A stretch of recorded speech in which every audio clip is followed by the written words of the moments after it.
Super film present.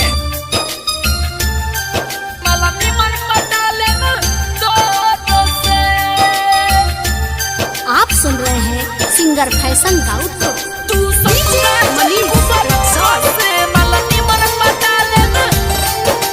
Mix by अरमान राज।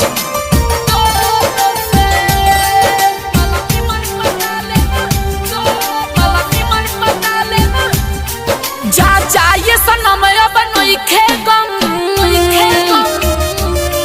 जा जाए सनम बनोई खे गम, अखिया ना भरी मोरा लोड से। तू ससुरा जइबू बलोरो से, तू ससुरा जइबू बलोरो से, मालनी मन पटाले में तोर से। तू ससुरा जइबू बलोरो से, मालनी मन पटाले में तोर से। जा जाए सनम बनोई खे गम।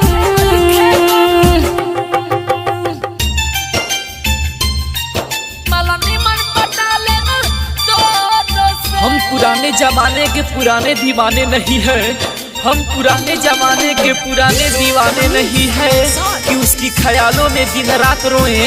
हम नए जमाने के नए दीवाने हैं, एक गई तो दूसरी आएगी। तू दे दो दिहल मोबाइल हो,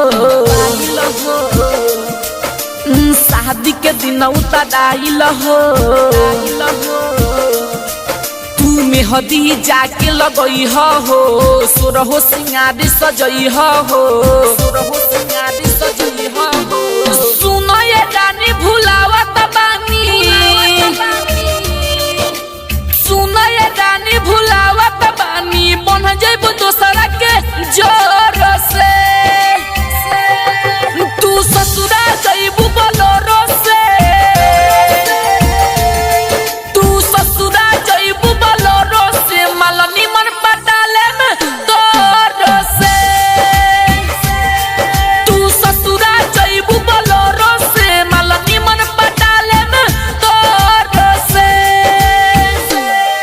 जा जाए सनम बनोई खे गम।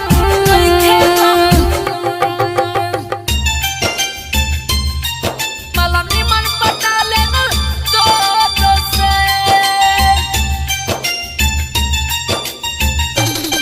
तू ससुरा जइबू बलोरो से, मालनी मन पटाले में तोर से। फैशन दाऊद के छोड़बू, ललकी चुनरिया ओढ़बू।